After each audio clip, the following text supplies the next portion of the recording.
Hi, it's Paculus here in another 28 and 28. This is Lottie, and today we're going to look at the horse's eyes. So one of the things that you're going to notice about a horse's eyes, first of all, is how large they are. Of course, that they're set on the side of the head.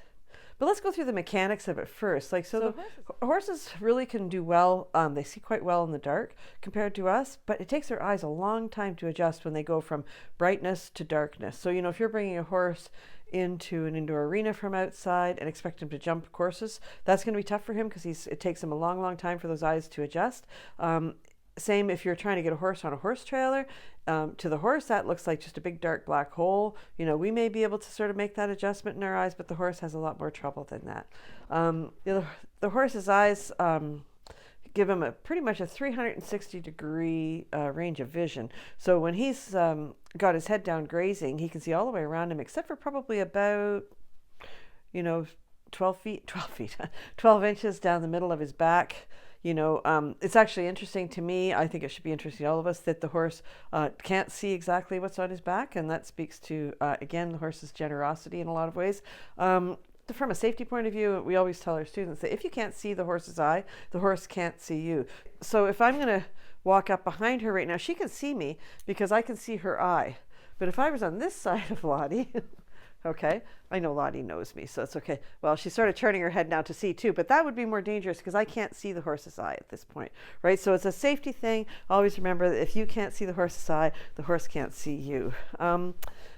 They say the horse's eye is, well, to everybody, is the eye is the window to the soul. And in a lot of ways, you can tell what the horse is thinking based on his eyes. Like they'll get quite wide. They'll show the whites around the corner of the eyes sometimes if the horse is startled by something. If the horse is sort of sleepy and lazy, they'll be half closed.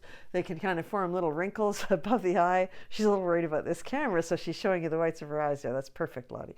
And sometimes they'll have a little wrinkle above the eye too, that sort of denotes a little bit of worry.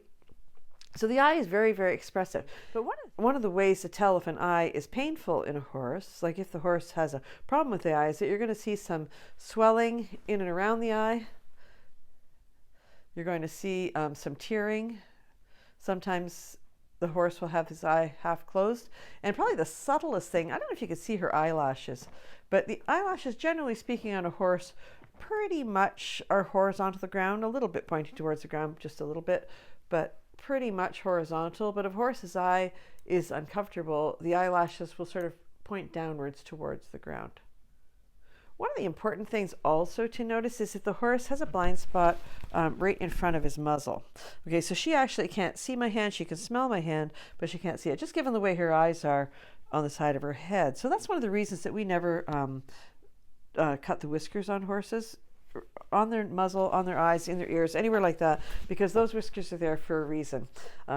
We always joke about that, but the horse has evolved in a lot of ways, but he still has whiskers. That has not gone away. So even though the ergots have gotten smaller, the chestnuts have gotten smaller on a lot of the breeds, the whiskers are still there on horses, which I think is Mother Nature's way of saying they're necessary. And it's good to know now that a lot of the equine federations say you can't cut the whiskers anymore. Finally, let's go back just a little bit to where the eyes are set in the side of the horse's head.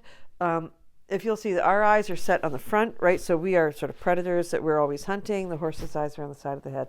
I think that's really an important thing to remember. We are going to see the world completely differently than the horse does.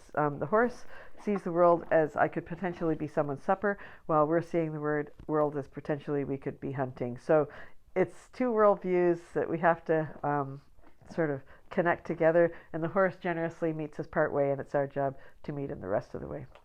I'll talk to you tomorrow. Remember to thank your horse.